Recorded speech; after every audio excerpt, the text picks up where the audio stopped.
Jermaine Fowler, who we spoke to, I believe, when you were in Coming to America, too. Is that 2018? Yeah, it was back in the day, man. Wow. Well, it's been a minute, but good to see you. You too. And I said to you, like, as you come out here for our radio audience, you're wearing a Michael Waltrip NASCAR jacket. I'm like, wow, you're coming out with NASCAR. And where did you get this? I stole it from you. Oh, very good. It was in the green room. It was in the closet. I just took liberties. I hope you don't mind. Not at all. It fit. It fit, though. You want to take it? No. Okay. You may have it. I can, right? I feel like I bumped. Listen, clearly, okay. My stuff is yours. Thank you. Even if I had no idea it was. Okay. Now I'm learning it. It's a lot of clothes in there, man. It's because I was a little about to say. I've been here 10 years, and you have a wife and family, correct? Mm-hmm. Yep. So everything that you see here is stuff that my wife basically said, don't keep at home. You know what I mean? A lot of stuff that you see here is like, you know where that would look better? It's nice though. No. I mean, it's pretty cool. So this is your home away from home. Well, certainly this NASCAR jacket would not fit in my household right now. That's for sure. It smells like it was 10 years old, and I dig it though. I feel like a rapper from the 2000s. It smells like Waltrip. So I was gonna say, wait a minute, I didn't know you were a NASCAR fan. I wish I was, but this jacket definitely gives the vibe, right? It makes you look like you got sponsors. I'm gonna do some Google that's for sure research. We'll get on it. So the movie Sting, available in theaters nationwide this Friday. I'll give you the floor to describe what it is about, because it is something I've never really heard about. So go for it. That's good to know. Sting is about a little girl who befriends an intergalactic spider that wreaks havoc on her apartment complex. And I don't want to get too much away, but it gets. But the spider grows and grows and grows. The spider gets bigger and bigger the more it eats. Aha. Yeah. So it starts eating bugs, then it starts eating birds, and then it'll get hungrier for other things. And then we see the movie poster, and the bug is taking up most of the ceiling. Yeah. And shout out to the special effects department. They killed it. No pun intended. They killed it. The spider was animatronic. There's a CGI, but the practical effects were there too, and it's beautiful. I'll be straight up with you, Jermaine. I have a 10-year-old daughter at home who is spider averse. Okay. So this 12-year-old is not spider averse in your film. No. Pretty much. So it's not based on my daughter, because she would run out of the room. Like, this is her This is nightmare fuel. I'm spider averse. I don't like spiders. So then how? Because. So are you facing your fears and taking this role for this film? I thought it was a CGI spider until I saw the animatronic. I was like, oh, I got to act with that. So that was wild. But growing up, I was afraid of little spiders. Not big spiders, little spiders, like arachnophobia, those size spiders. Oh, I remember that movie. Dude, so they always freaked me out, especially that scene, when they were trying to escape out of the bathroom at the end of the movie, and they were kind of like threading down from the ceiling. You know what I mean? And that freaked me out when I was a kid. So ever since then, no spiders for me. That film taught me the word for fear of spiders. That's dope. I'd rather, it was educational. I did not know arachnophobia was that. It was for spiders. I had to study that movie for this movie. Is that right? Well, I loved it, and it was the most popular. Well, that Electric Freaks are probably the biggest ones, but John Goodman's character was the exterminator in arachnophobia. So I watched him, and I love John Goodman, so it was cool to revisit the film, and I haven't done that since I was a kid. That's cool. I also went around my neighborhood to get research from, I was like researching different pest control businesses. Did you go out on like patrol? I went to Orkin. I went to a bunch of places, try to like tell them like, yo, I need some. And they were like, whoa, what are you doing? And I'm like, my movie. And they were like, okay, well, and they gave me some advice. It was pretty cool, man. Please tell me any of these exterminators or pest control individuals that you were on patrol with didn't say, oh, I once had a spider that kept growing with more and more that it ate, and did they really say? Thank God, no. Okay, no one did that. But that was, I mean, we filmed this in Australia, and I have this joke where like I tell people that because we filmed in Australia, we used that's an actual spider. Because those things, I mean, I see videos of that. Yeah. I mean, that was my first time filming in Australia, and my hotel room, I get there, and I was going to use the bathroom. I lift the toilet up. Guess what was in the toilet? Tarantula? Not a tarantula, but it was this creepy looking, I don't know what type of spider it was, but it said hello. And I closed the lid up and I walked away. And that was my introduction to Australia. What? Yeah. It was wild. Now that's Literally. seeing something down under. Hey now, what'd you think? What'd you think? I mean, that's just what I thought Not of. every host can do that. Thank And you, that's something Chris. that you bring to the table. I'm very year impressed, in and Rich. I year thought out. that was nice. Especially Jermaine, you notice he doesn't have a teleprompter. He doesn't have no, people. no, I writing don't these see down. writers came No, up I with don't that. need this. I don't need You have this now. 50 Neither does production Jermaine. We're here for assistants. You know him. what I mean? Stop. Okay, got it. Jermaine Fowler here on the Rich Eisen Show. All right. So, did you take in any of the WrestleMania over the Are weekend? you serious? Yes. Man, come on, man. I loved it. I loved it. Night 1, good. Night 2, epic. I thoroughly enjoyed the ending. Cody is the second time facing Roman, so it felt like it was right. It felt right, and I'm happy. I'm happy about it. I love Roman. Roman's probably he's the GOAT. He's the GOAT, and I'm happy that Cody finally beat him. I also love the Gunther match. That was amazing. TJ was there. You went to You were in Philadelphia. Philly? Yeah, I was there both nights. Yeah. Was the first night cold as hell? It was about 49, 50 degrees. Yeah, it was free. I felt bad for them. They had heat lamps above the ring. Who'd you feel bad for? Just the wrestlers. They're out there basically in their underwear. Yes. And I'm out there with a long sleeve shirt, a t-shirt, a jacket, a hat, a scarf, Yeah.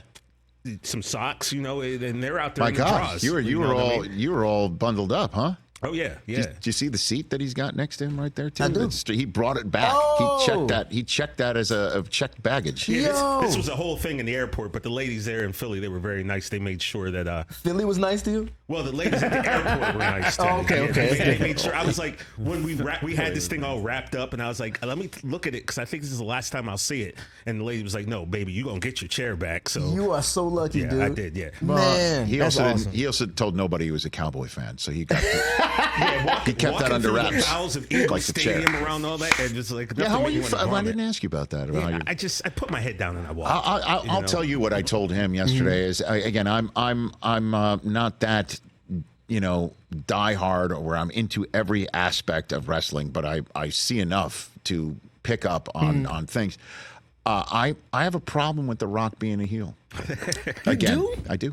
That's how we. Because I thought started, he's turned a but page. I know how he started.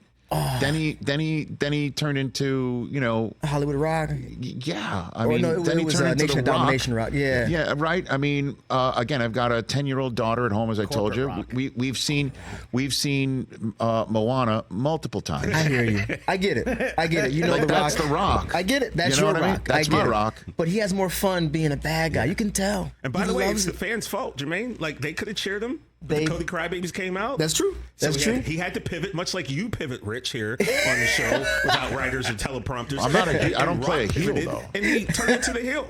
You're not enjoying this Rock right now? I don't. What? I don't like it. Why? I want him to be very likable, and He's I doing his don't. job. But it is likable. I think it's very likable. That's the Rock I grew up Look with, at so him. that's where I get it. I understand though. I understand. But this is the Rock I remember, and it feels like I'm back in the Attitude Era. So final boss. were you disturbed by him being a nice guy then? Like, were you thrown off by him being the guy who, jokes around with Kevin Hart and sings songs Well, he for was- Disney movies? Because and- when he left, he was still a bad guy when he left, and he did some movies, and the movies Yeah. were. Listen, what was it? The one with Sean William Scott that he did in Brazil. Rundown. Rundown's one of my favorite action movies. So Yeah. when he did that, I just all the good guy stuff, like it didn't matter because the movies are so good. So like he came back, he was good guy Rock, telling the audience how much he loves him, how much he misses him. Right. And then after Cody and him had the feud and they had to pivot, it makes sense. You kind of got to go with the crowd. That's what a smart wrestler kind of does, and he knows the business better than anybody. So Right. I thought what he did was very smart. And on top of that, him telling Arizona to go smoke some crack was one of my favorite lines. How of hard all- was it when he said it too? He said it with 3 syllables. Yeah, crack. It was amazing. And I replay that clip over because it makes me happy. It is so funny. I've been to Arizona. Yeah. So that was cool. That was cool. Jermaine, did you happen to see Raw last night? I only saw the clips. I only saw what did I see? I saw Cody's pro. Well, Triple H's promo that led to Cody's, and it was great. But I missed a lot of the highlights. So Rock came out, and the fans are booing him, and Rock goes, "Hey, Philadelphia, you broke another record." And they're like, "Oh, really?" He's like, "Yeah, you are officially the biggest gathering of trailer park trash I've ever seen in my life." I've ever seen. And they lost it. It's wonderful. That's all they want. That's what they want. Philly loves that stuff, man. You want to be insulted by they the do. Rock. You said, remember that Bill Burr clip of him trashing Philly back in the day? No, I don't mind, but that's Bill Burr. Yeah, it's true. You expect it. I get it. They earned that night. They earned it that night. Yeah. But listen, when The Rock does it, I understand. It's not the same Rock you're used to. Yeah. But this is The Rock I am used to, and I'm having a great time. And it's hard. At its core, The Rock, even when he was a good guy, was a heel. Yeah. Well, listen. At some point, people are gonna love you for what they hated you for. You know. Doubt, and at some, he never really changed at all. Only thing that changed about him when he was a good guy was him. wrestling. He just kind of acknowledged the crowd a bit more. And, just being more of a sweetheart, so to speak. Right. More charming. But this is a part of his charm too. Being a heel. How long is the heel gonna last?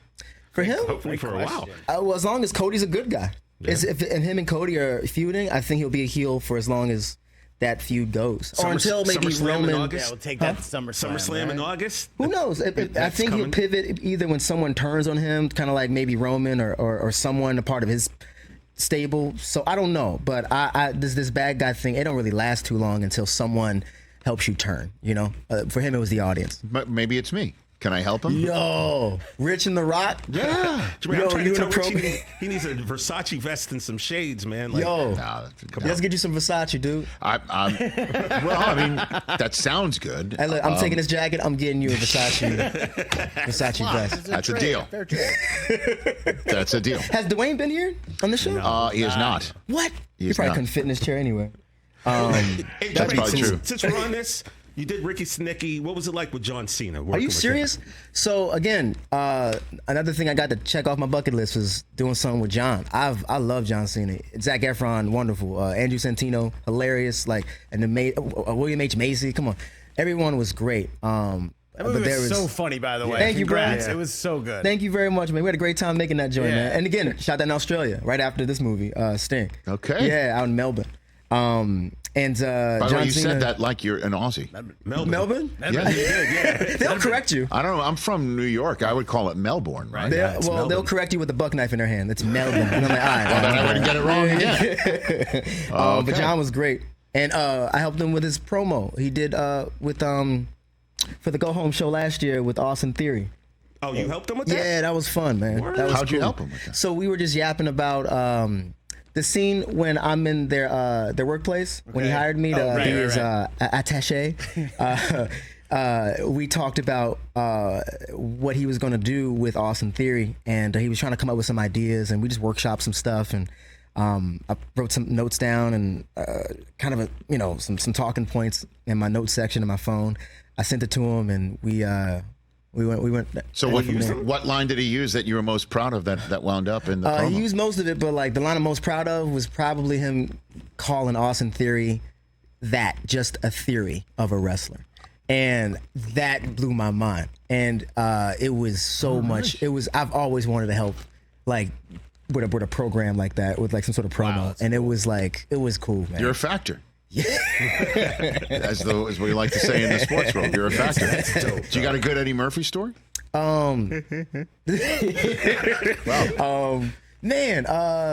Dude, on set, let's see. He's a generous dude. He's so cool. He's so cool. When we did Coming to America, he allowed the production to, he gave us a chef. So on set, he would, we had some really good food. Oh, that's good. This Eddie's chef just cooking for us and stuff. That was a highlight. But as far as Eddie's like Eddie, man. So anytime he talked, you listen, and Sure. You know what I mean? So it was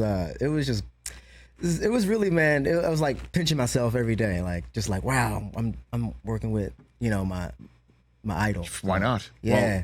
Well, congrats on everything going on with you. Sting's available in theaters nationwide this Friday, April 12th. Be sure to see it with you, Jermaine Fowler. Thanks for coming on, bro. Thanks for having me. You got it. Appreciate it. And the jacket's yours.